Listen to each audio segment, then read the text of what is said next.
Selanjutnya ada komponen biaya.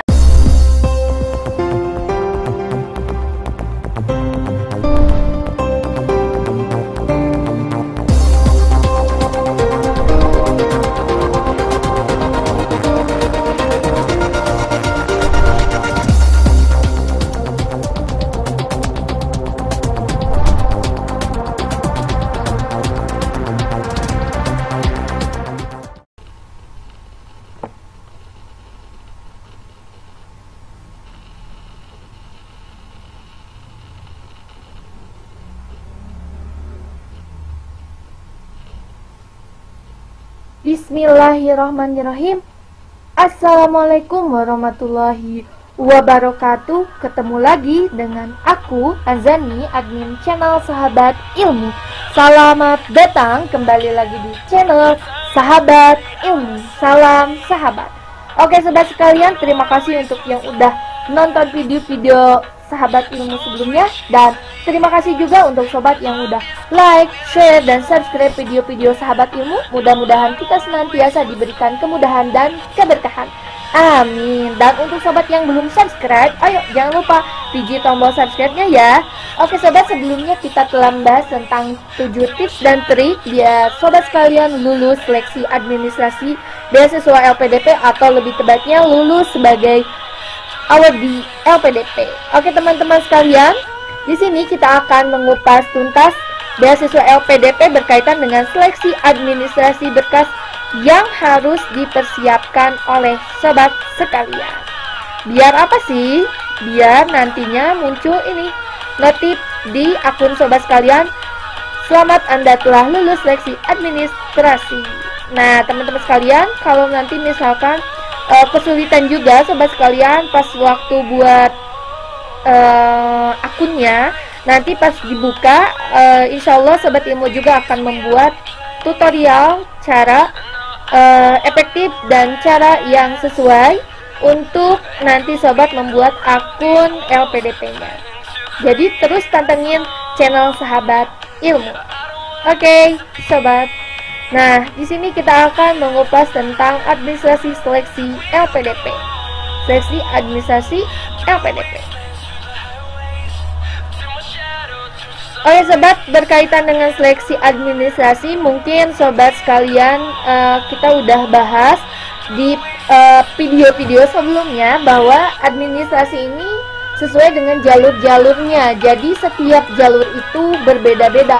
Untuk mengingatkan sobat sekalian atau yang belum tahu, di LPDP itu ada berapa jalur ya? Nah, ada 3 jalur. Yang pertama ada jalur umum, kedua ada afirmasi, dan yang ketiga ada targeted group. Jadi setiap jalur ini itu berbeda-beda sobat. Baik misalkan persyaratannya itu berbeda-beda.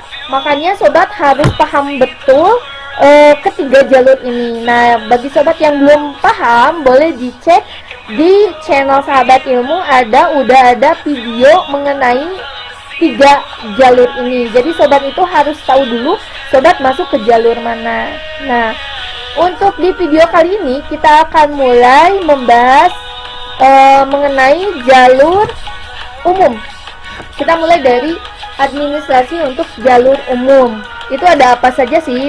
Walaupun mungkin dari ketiga jalur ini ada sesuatu yang sama lah, tapi kita coba kupas satu persatu mulai dari jalur. Nah oke sobat sekalian, kita akan mengambil tentang beasiswa reguler dari jalur umum. Ini untuk panduan pendaftaran beasiswa program umum tahun 2019. Jadi untuk referensi sobat sekalian saja ya. Dan oh ya teman-teman sekalian, aku lupa mengingatkan, jadi sebelum sobat mau apply itu, semua buklet yang dibutuhkan itu di-download dulu. Jadi biar sobat itu paham benar. Jadi ada yang sampai syukur-syukur alhamdulillah kalau lulus gitu ya. Kalau yang tidak itu ada yang misalkan tidak download dulu bukletnya. Jadi buklet itu gunanya biar kita tahu apa saja aturan mainnya, universitas mana saja yang didanai oleh LPDP, biar kita tuh benar-benar mantap dan memegang harapan yang banyak. Oke sobat, mulai saja kita akan membahas ada apa saja sih. Yang pertama ada ketentuan umum. Nah, ketentuan umum Ketentuan umumnya itu adalah beasiswa reguler adalah beasiswa yang dikelola oleh LPDP yang diperuntukkan bagi warga negara Republik Indonesia untuk menempuh jenjang pendidikan magister dan doktoral. Jadi harus tahu ya, jadi bukan untuk jenjang S1, tetapi untuk yang mau melanjutkan ke magister dan doktoral. Itu untuk ketentuan umumnya dan harus sebagai warga negara Republik Indonesia. Itu untuk ketentuan umum. Lalu ada sasaran dan penerima beasiswa. Nah, ini juga harus tahu ya. Sasaran program beasiswa reguler adalah warga negara Indonesia atau WNI yang telah lulus sarjana atau sarjana terapan atau setara dengan S1 atau D4 yang memenuhi kualifikasi untuk program magister, dan warga negara Indonesia yang telah lulus magister atau magister terapan ini untuk yang mau melanjutkan S3. Jadi harus lulus S2 dulu atau lulus sarjana atau sarjana terapan S1 atau D4 yang memenuhi kualifikasi untuk program doktoral yang dibuktikan dengan LOE unconditional untuk program doktoral. Pasti LOE ini, nah nanti kita akan bahas ya. Ini kita kupas secara umumnya saja dulu. Lanjut, ada skema untuk program beasiswanya. Yang pertama, program beasiswa reguler diberikan untuk jenjang pendidikan. Yang pertama ada magister 1 gelar atau single degree dengan lama studinya itu 24 bulan. Terus untuk yang doktoral itu sama juga, berlaku untuk 1 gelar atau single degree dengan lama studinya paling lama itu 48 bulan. Jadi yang didanai itu untuk S2 itu lamanya 24 bulan dan untuk S3 itu 48 bulan. Lanjut lagi untuk poin nomor 2, program beasiswa reguler jenjang magister dapat memilih ini 3 perguruan tinggi tujuan yang berbeda sesuai dengan tujuan, baik misalkan mau ngambilnya dalam negeri atau luar negeri, dengan program studi yang sama, sejenis, serumpun. Ini harus diingat banget, karena banyak yang tidak memperhatikan hal ini. Jadi harus sama, sejenis, serumpun. Jadi pilihan yang 1, 2, 3-nya itu harus sama, sejenis, dan serumpun. Jadi sobat sekalian, ini jangan sampai diabaikan ya. Jadi harus benar-benar nanti di print out juga kalau bisa nama-nama atau perguruan tinggi yang tercantum yang didanai oleh LPDP itu sobat sekalian print out, dan harus benar-benar kalau misalkan sobat sekalian pilih 3, nah 3-3-nya itu harus sama, artinya itu setara. Kalau misalkan kalian pilihnya pendidikan di perguruan tinggi A, perguruan tinggi B dan C itu harus sama, pendidikan juga sejenis, misalkan pendidikan apa, misalkan pendidikan matematika, nah ketiga universitasnya itu harus sama juga, pendidikan matematika juga, seperti itu. Kalau aku sih pilihnya itu waktu itu biar nggak ribet, karena memang tujuannya satu, saya pilih 1, jadi 3 pilihannya itu diisi oleh 1 perguruan tinggi dan fakultas yang sama juga. Itu untuk poin yang ketiga, pendaftar beasiswa reguler yang telah ditetapkan sebagai penerima beasiswa itu wajib menyerahkan 1 LOE unconditional dari perguruan tinggi tujuan sebagaimana dimaksudkan pada angka 2, dan tidak dapat mengajukan perpindahan perguruan tinggi tujuan dan program studi tujuan. Nah ini sobat sekalian, nanti LOE itu untuk yang kalau nggak salah itu untuk yang mau apply S2, LOE itu bisa diajukan itu sebelum atau sesudah. Dia sebelum mendapatkan beasiswa itu apalagi bagus, atau mau misalkan kerja dulu beasiswanya udah dapat, nanti kita ngasih LOE-nya setelah kita dapat beasiswanya.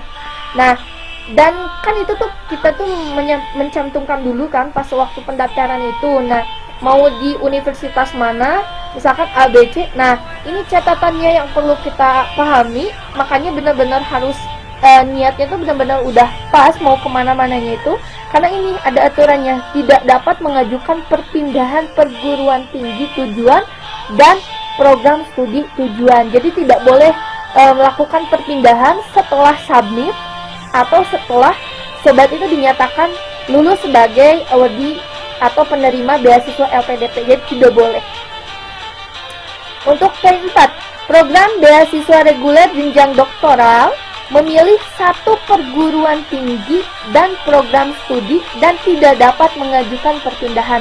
Jadi untuk beasiswa reguler jenjang doktoral itu hanya diberikan pilihannya itu cuma satu perguruan tinggi dan program studinya juga cuma satu.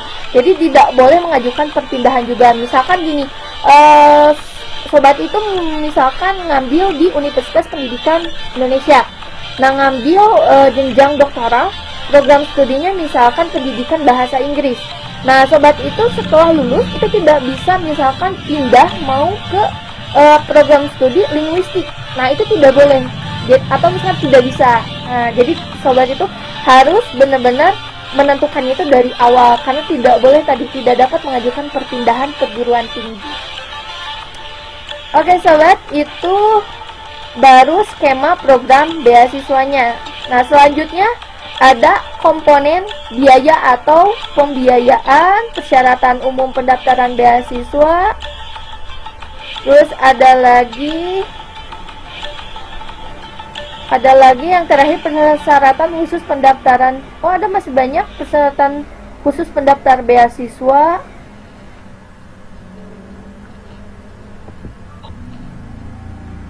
Terus ini untuk pendaftarannya banyak banget ke bawah.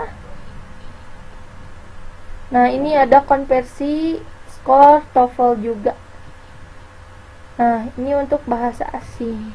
Oke, masih banyak banget ya pembahasannya. Oke, kita akan next pembahasan selanjutnya di part selanjutnya tentang mulai dari komponen pembiayaan. Oke sobat, itu mungkin di video ini. Untuk selanjutnya kita akan bahas lagi secara mendetail untuk persyaratan-persyaratan, komponen biaya dan lain-lainnya. Mungkin ini di video kali ini dicukupkan sekian dulu.